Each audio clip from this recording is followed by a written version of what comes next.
আসসালামু আলাইকুম প্রিয় ভিউয়ার্স, কেমন আছেন? আল্লাহর রহমতে এবং আপনাদের সবার দয়ায় আমি ভালো আছি। আজকে একটি চটপট ছোট্ট একটি রেসিপি নিয়ে এসেছি, চালু কুমড়ার বড়ি। এই চালু কুমড়ার বড়ি দিয়ে আমি লাউ ভাজি করে দেখাবো। চলুন দেখি কীভাবে ঝটপট ভাজিটা করে ফেলি। এই তো চুলায় আমি একটি ফ্রাই প্যান বসিয়ে দিয়েছি।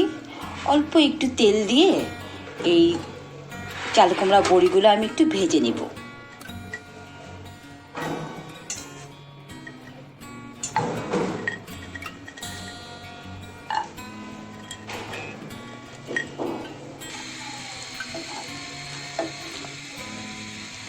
অল্প আছে এই বড়িগুলো সুন্দর করে ভেজে নেব। এই তো ভাজা হয়ে গেছে, এখন আমি এটা নামিয়ে ফেলব।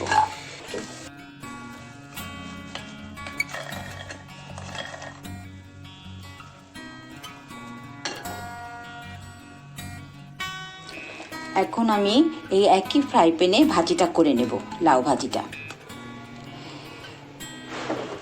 প্রথমে আমি দিয়ে দিব একটু শুকনো মরিচ কুচি,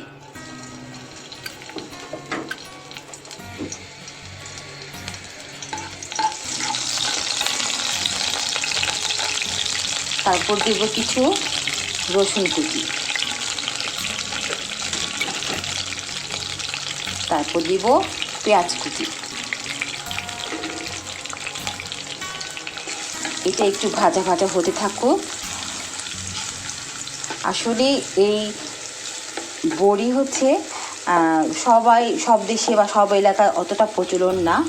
কোন কোন দেশে খুবই খায় এটা, যেমন যশোর, ঝিনাইদহ, খুলনা এই এলাকার মানুষরা খুবই পছন্দ করে, প্রিয় খাবার এই চাল কুমড়ার বড়ি। তো এই বড়ি প্রতি বছরই আমাকে আমার বড় যা, আমার ননাস, সেজ ননাস, ওনারা আমাকে পাঠান। তো আমি এটা দিয়ে অনেক মজা মজা রান্না করি। আরও রেসিপি আগামীতে আপনাদেরকে দেখাবো। আজকে শুধু এই চাল কুমড়ার বড়িতে লাউ ভাজিটা একটু দেখাচ্ছি। একটু আস্ত জিরে দিব, একটু কালো জিরা। আসলে কালো জিরা শরীরের জন্য খুবই উপকারী। এই সময়ে আমাদের যে কালো জিরাটা বেশি বেশি খেতে হবে, তাই আমি প্রায় সব ভাজিতেই একটু করে কালো জিরা ইউজ করি। আমি এই লাউ ভাজিটা লাউ কেটে হলুদ আর লবণ দিয়ে সিদ্ধ করে নিয়েছি। এটা এখন আমি এই ভাজা পেঁয়াজে দিয়ে দিব।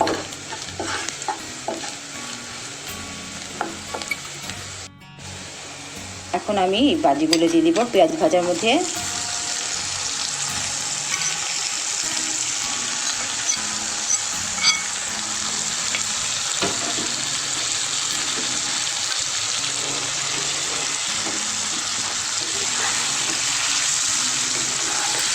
তেলে ভালো করে ভাজা করতে হবে।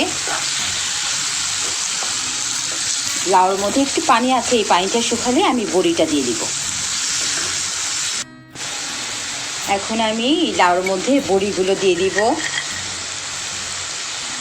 যেহেতু আমি খুব ভালো করে ভেজে নিয়েছি তেলে, এই জন্য আমি শেষে দিচ্ছি। কিছু আমি একটু ভেঙেও দিব।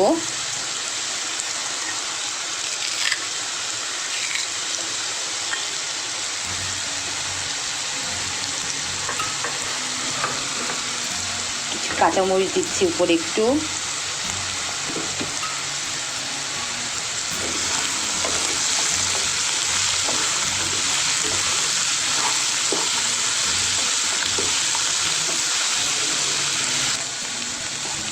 এই তো ফটফট ভাজিটা হয়ে গেল, চালু কুমড়ার বড়ি দিয়ে লাউ ভাজি। এখন আমি বেড়ে দেখাবো। এই তো ভিউয়ার্স, আজকের আমার এই ঝটপট রেসিপিটা কেমন লাগলো? আপনারা অবশ্যই বাসায় এই ভাজিটা করে খাবেন, খুবই মজা লাগবে। এবং কেমন লাগলো আমাকে অবশ্যই জানাবেন। তো ভিউয়ার্স, আজকে এই পর্যন্তই। আপনারা সবাই ভালো থাকেন, সুস্থ থাকেন। আবারও দেখা হবে নতুন কোনো ব্লগে। আল্লাহ হাফিজ।